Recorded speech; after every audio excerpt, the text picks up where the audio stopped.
અમદાવાદમાં GMDC ground ખાતે આજથી બુક ફેરનું આયોજન કરવામાં આવ્યું હતું, જેનું ઉદ્ઘાટન ગુજરાતના મુખ્યમંત્રી ભૂપેન્દ્રભાઈ પટેલના હસ્તે કરવામાં આવ્યું હતું, જેમાં રામાયણ અને જ્યોતિષીના વિષય ઉપર મૌલિક પટેલ અને નમ્રતા ઓઝાએ પોતાના વિચારો મીડિયા સમક્ષ રજૂ કર્યા હતા.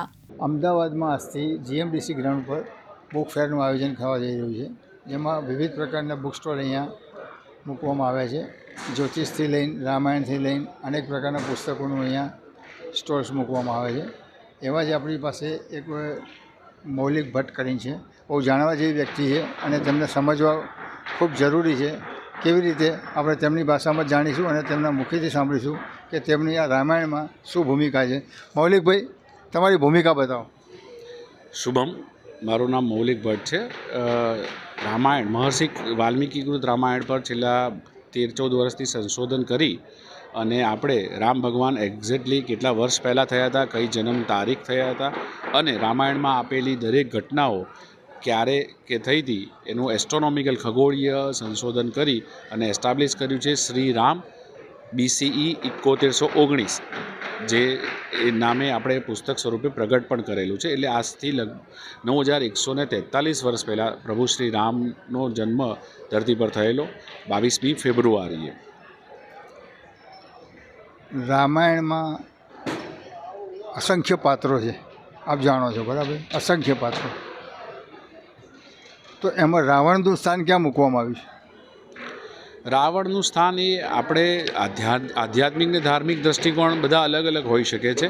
અમારો દ્રષ્ટિકોણ એક રિસર્ચ સ્કોલર તરીકે તો એના વૈજ્ઞાનિક તથ્યો ઉપર જ અમે રાખીએ છીએ, એટલા પર સ્ટીક જ રહીએ છીએ, કારણ કે એ પોતપોતાની ફિલોસોફી ઉપર છે. બાકી રાવણ એ રામાયણની અંદર તો જે રીતે કે યુદ્ધકાળની વખતે અને પ્રતિકાત્મક રૂપે જ્યારે આપણને કે ભાઈ સત્યનો અસત્ય પર વિજય, એ દ્રષ્ટિકોણથી હું એને જોઈ રહ્યો છું.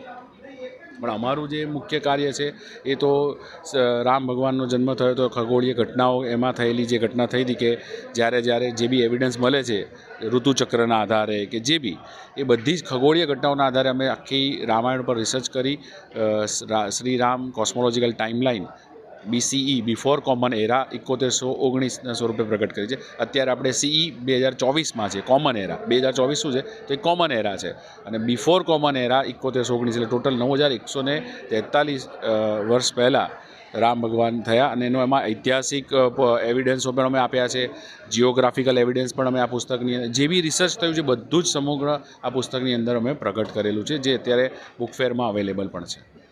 મૌલિકભાઈ, એ જ બતાવો, આધ્યાત્મિક અને સાયન્સ શું આ બંને એક હોઈ શકે છે? અને કદાચ હા તો કેવી રીતે અને ના તો કેવી રીતે?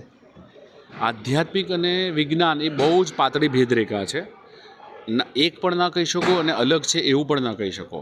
આધ્યાત્મિકતાની અંદર તત્વજ્ઞાન સુધીની વાત થઈ રહી છે, જે વિજ્ઞાન તમને અત્યારે જેના એવિડન્સ, કાગળ ઉપરના એવિડન્સની વાત કરી રહ્યું છે. પણ આખરે બંનેની દિશા અને જર્ની છે, એમનો રસ્તો છે, એ એક જ છે. પણ આધ્યાત્મિકતાની અંદર એનું તત્વ સાથેનું એનું મૂલ્યાંકન, દાખલા તરીકે આપણે જેમ કહીએ છીએ કે ભાઈ રોટલી, તો એ રોટલીની અંદર જે ગુણધર્મ રહ્યા છે, આ રહ્યા છે, બધી જ વાત આપણે કરીએ છીએ, વિજ્ઞાન પણ કરે છે અને આધ્યાત્મિક કે ધર્મ પણ કરે છે. પણ આધ્યાત્મ એની અંદર રહેલા ભાવની પણ વાત કરે છે. એક માએ બનાવેલી રોટલી, એક રસોઈયાએ બનાવેલી રોટલી અને એક રેસ્ટોરન્ટમાં આપણને વેચી રહ્યો છે જે રોટલી, એ ત્રણેયની અંદરનો ભાવ અલગ છે. સ્વાદ જોશો તો એક જ છે, બંધારણ જોશો તો એક જ છે. સ્વાદ બંધારણની વાતો વિજ્ઞાનમાં થાય છે, એની પાછળના ભાવ તત્વની વાત આધ્યાત્મિકતામાં પણ થાય છે. Thank you. મેડમ, તમે પણ અહીંયા રામાયણને લઈને બહુ ખાસું તમે મહેનત કરી રહ્યા છો, તો તમને શું લાગે છે કે આપણે આ કામ કરવાથી સમાજ અથવા જનતાના લોકોમાં આનો મેસેજ શું જશે? બીજું, જનતામાં આનો બદલાવ આવશે કે નહીં, ખાસ કરીને નાગરિકોમાં, આજના યુવાઓ ખાસ કરીને? અત્યારે કેવું છે કે જે બી ડેટિંગ છે, હવે રામાયણ છે તો રામ ભગવાનનો જન્મ, તો રામનવમી કોઈ બાળકોને કે યુવા પેઢીને ખબર નથી. જો ગ્રેગોરિયન કેલેન્ડર પ્રમાણે એની ડેટિંગ કરી, જે આ રિસર્ચ થયું અમારા ગુરુજી શ્રી મૌલિક ભટ્ટ દ્વારા, તો એનાથી શું થશે કે સમાજમાં ખાસ કરીને યુવા પેઢી છે એને સારી રીતે સમજી શકશે અને એને યાદ રાખી શકશે. આ મોટો ફેરફાર છે, તાત્કાલિક ના થાય, પણ ધીમે ધીમે ફેરફાર આવશે કે યુવા પેઢી આપણી જે સંસ્કૃતિ છે એને યાદ રાખીને આગળ ચાલશે. તમારો પ્રયાસ સારો છે, એમાં તો કોઈ શંકાને સ્થાન નથી, પરંતુ મને એક કન્ફ્યુઝન ક્યાં છે કે આપણે આવા સારા સારા કાર્યો અનેક લાખો કરોડો લોકોએ કર્યા છે આપણા દેશમાં, જે વખત તમે કરી રહ્યા છો, બરાબર, મૌલિકભાઈ કરી રહ્યા છે, એમનો કોન્સેપ્ટ પણ સરસ છે. તકલીફ ક્યાંય ઊભી રહે છે કે આજનો યુવા આ બાજુ વળવાની જગ્યાએ પહેલાં બોલિવૂડમાં ધ્યાન આપે છે, સેલ્ફી લેવામાં ધ્યાન આપે છે. તો શું આના માધ્યમથી એમનામાં કોઈ બદલાવ આવે એવું લાગે છે? એટલે જ મેં કીધું ને, આ તાત્કાલિકાનો ફેરફાર નહીં થાય. એક થશે, એનાથી બે થશે, એનાથી અનેક થશે. એટલે આ એક ટાઈમ ટેકિંગ પ્રોસિજર છે, ધીમે ધીમે થશે, પણ થશે ખરા. Thank you. યુવાઓએ જાગવાની જરૂર છે. મેઇન કોન્સેપ્ટ તો એ જ છે કે ભાઈ રામાયણ છે ને એ દરેક માટે છે. એવું નથી કે ભાઈ જે ઉંમરલાયક છે કે ભાઈ નાનું બાળક, દરેક માટે છે, પણ એમાં સમજવાની જરૂર છે ને એમાંથી જ્ઞાન લેવાની જરૂર છે. હવે જોવાનું એ રહેશે કે આના માધ્યમથી યુવાઓમાં કેટલો ફેરફાર આવે છે. જોતા રહો દિવ્યાંગ ન્યૂઝ. ગિરીશ જોશી, અમદાવાદ.